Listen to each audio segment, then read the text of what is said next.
Well, good morning, everybody. This is the news that we are waking up to for the first day of spring, Friday, March the 21st, 2025, day 1122 of Vladimir Putin's war of aggression against the people of Ukraine.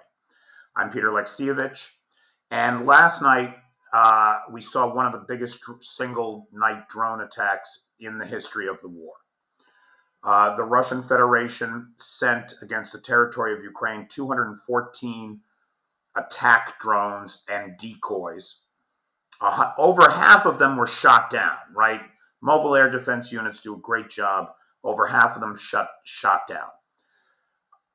The Ukrainians continue to identify simulator drones or decoys, and another 81 of those were taken out using active countermeasures. That's 195 out of 214, or a 91% interception rate. Now, in the White House is talking as if there's some kind of a ceasefire in place. There is not. And there's so much bullshit coming out of the White House, it is really hard to tell what's what.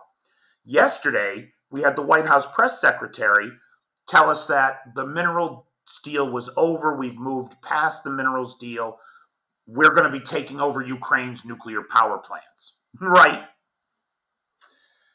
Apparently, Trump, having not gotten the minerals deal on the first go, attempted to extort out of Zelensky Ukraine's nuclear power plants. Well, to paraphrase Zelensky, he told Trump to fuck off. That those power plants would never be American. Okay. So now, since that failed, that extortion by the 300 pounds of dog shit in a cheap suit sitting in the Oval Office, now that that's failed, he's once again back to extorting Ukraine for its mineral resources. So Trump said, we're also signing agreements in various locations to unlock rare earths and minerals and lots of other things all over the world, but in particular Ukraine. One of the things we are doing is signing a deal very shortly with respect to rare earths with Ukraine, which they have tremendous value in rare earths, and we appreciate that. Well, that's almost a conciliatory tone from the Tangerine Palpatine. Now, Rubio clarified it, and I would remind everybody that if I'm not mistaken, it was Kuleba, the Ukrainian foreign minister, but don't quote me on that. It might have been a member of the parliament here, who said that no one would sign the Ukraine rare earths deal if it didn't come with security guarantees.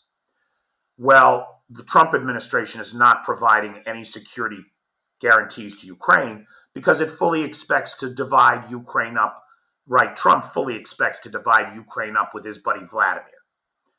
So Rubio had to be clear, I wouldn't couch it as a security guarantee, but certainly if the United States has a vested economic interest that's generating revenue for our people as well as for the people of Ukraine, we'd have a vested interest in protecting it.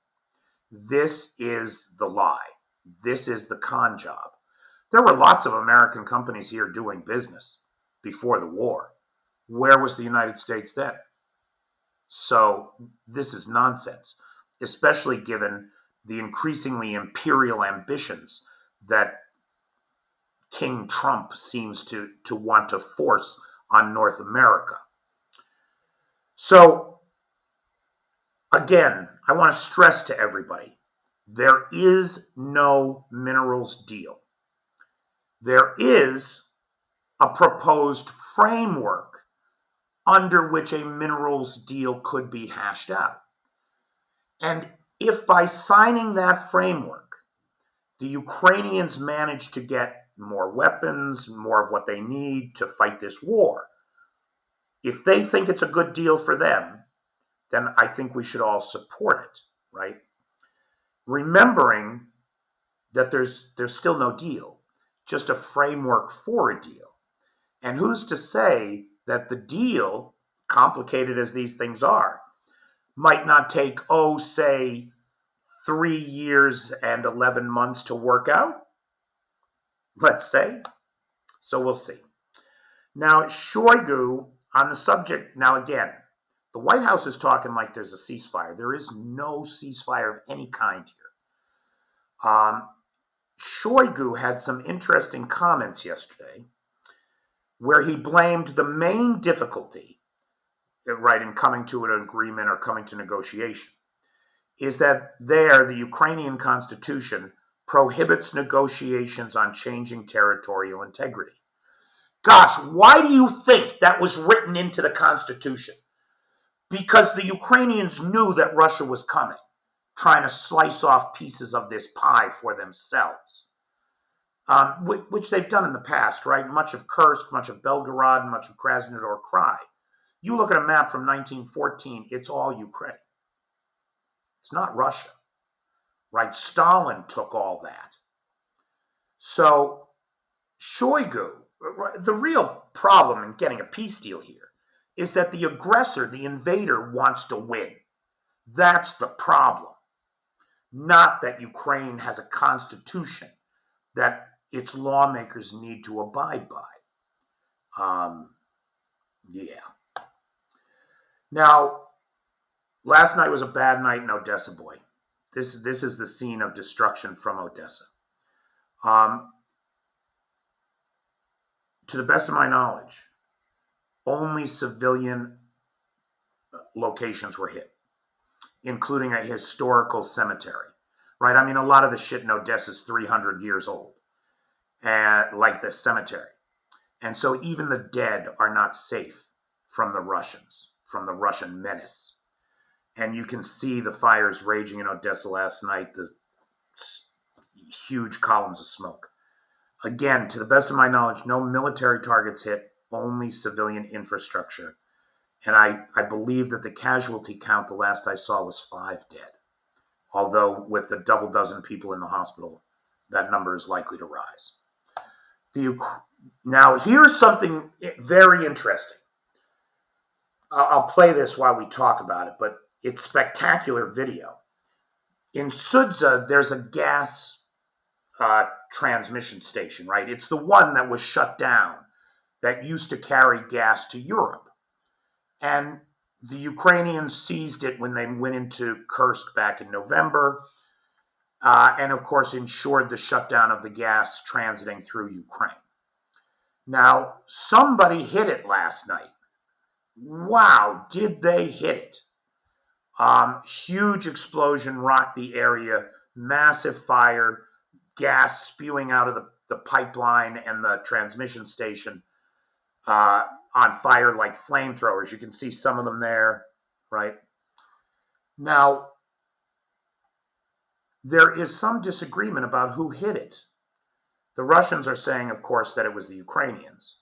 But the Ukrainians are saying Putin's forces shelled the Sudza gas metering station in Russia's Kursk region with artillery in order to blame Ukraine. Now, that's all we have at this time is a he said, she said kind of a situation. I'm unaware of any physical evidence that would implicate either side in this. But given my own prejudices, I would tend to believe the Ukrainians on this. But we don't know. It's a curious thing. We don't really, right now, as I understand it, this station only existed to serve the pipeline that went through Ukraine. Right, it was a terminal spot in Russia where gas would then be pumped to transit through Ukraine to Europe. With that gas pipeline shut off, what's the pumping station needed for? Why not blow it up and blame the Ukrainians for breaking the energy ceasefire, which is nonsense of the first order. The Ukrainians never agreed to an energy ceasefire. Only Putin and Trump did, trying to dictate to the Ukrainians, which is not the way you handle a negotiation. So it is possible that this was done to discredit the Ukrainians by the Russians. In fact, I would say it likely. Now, this is not a new hit. This is the oil depot in Krasnodar Krai that was hit on the 19th of this month. So 2 days ago, 3 days ago. There was a secondary explosion last night. Now, the firefighters have been in there battling this blaze for 3 days. And just last night, some other, what we think a storage tank, its integrity failed and the storage tank exploded. And it's now a raging inferno that's completely unstoppable, it appears. According to Russian officials, the total fire area has increased to 10,000 square meters. 458 people and 181 units of equipment are involved in attempting to extinguish the fire, which has to be hard because you need fire retardant foam for that.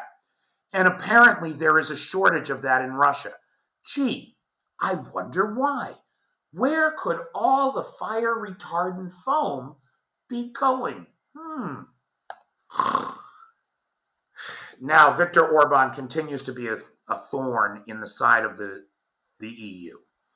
Hungary has once again blocked the EU summit's final document on Ukraine. 26 countries supporting it. Orban vetoes. Now, Orban is having trouble of his own. Thousands have taken to the streets of Hungary after, right, and this is on top of the protests that we've seen in Hungary over the last few months. The parliament passed an anti-LGBTQ law that bans pride parades and pride events. And protesters blocked the Margaret Bridge over the River Danube, blocking traffic and disregarding police instructions to leave the area. And so the people of Hungary are wrestling increasingly with Viktor Orban's anti-EU, pro-Putin positions and calling for his resignation. Now, the guy is a cheap wannabe autocrat, so he's not going to go anywhere. He's going to have to be forcibly removed. And it doesn't appear that we're anywhere near that. But increasingly, there are calls for him to be ousted among the Hungarian people. And we're seeing this all over the place, right? In Slovakia, now you think about it, right? Like, who's pro-Putin in Europe? Hungary and Slovakia. Those are the two big ones. Serbia would be the third, but they're not in the EU and they don't have the kind of clout of Slovakia and Hungary.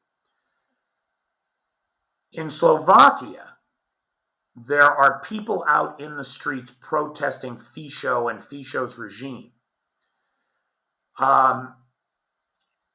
Jana Kobzovka, a Slovak political scientist and visiting fellow at the European Council on Foreign Relations, said, "The sense is that on many issues the government is trying to cross the line when it comes to the rule of law and civil society, and that by organizing, protesting, or taking legal action, these steps can be slowed down or stopped." So it appears that Robert Fico in Slovakia is following the Orban playbook for undermining democracy, and people are taking to the streets in opposition to it. In Georgia, right, not Europe, but Central Caucasus, we're in day 144 of the ongoing protests against the pro-Russian regime that stole the last election and installed themselves. The protesters clash with the police clash with the protesters. We have yet to see them bring the hammer down. We have yet to see anybody fire on the crowd. But these kinds of things, that's where they end up. And it might be that that's what's needed for real change to take place, or for the protest to end. So we're going to continue to keep our eye on Georgia. And then finally, in Serbia, more than 500,000 people sign a petition after a powerful sonic impact allegedly directed towards the rally in Belgrade. So what we think happened, so in Serbia, for about 90 days, they've been protesting government corruption and demanding the resignations of the people in charge, because the concrete cover, right, that's supposed to shield you from the weather when you're standing on the train platform, it collapsed and killed 15 people because it was poorly made. They cut corners to pocket the government money, right? The contractors did. And it's that kind of corruption that the people of Serbia are protesting. It appears that one of those sonic cannons, like the kind of thing that the Coast Guard has on ships to deal with pirates, sends out a high frequency concentrated blast of sound waves. They used one to hit this crowd, and some participants later reported suffering from headaches, nausea, and a ringing in their ears, which would be symptomatic, as I understand it, of being hit by a sonic cannon. The government, for its part, is denying it. But if you watch the video, this crowd parts like the Red Sea as everybody is scrambling to get away from this thing, whatever it was. So all across Europe, right into the Central Caucasus, we see strong opposition to the pro-Kremlin narratives and politicians that are leading their people away from integration with the EU and civilization and down the path of autocracy and permanent citizenship as a member of the permanent underclass, existing only to serve the needs of your betters, the Putins and the Trumps. We're seeing similar protests in the United States about Trump as well, of course. Thank God. Finally, all your memes are belong to me, right? Because Putin thinks he owns the world, and he thinks him and Trump are going to carve it up between them. I think he's going to find that's going to be a problem. There's going to be some objections to that. All right, that's it for me for today. We'll be live tonight, live at 5. And I will see everybody in the live tonight. Thank you so much. Happy spring, everybody.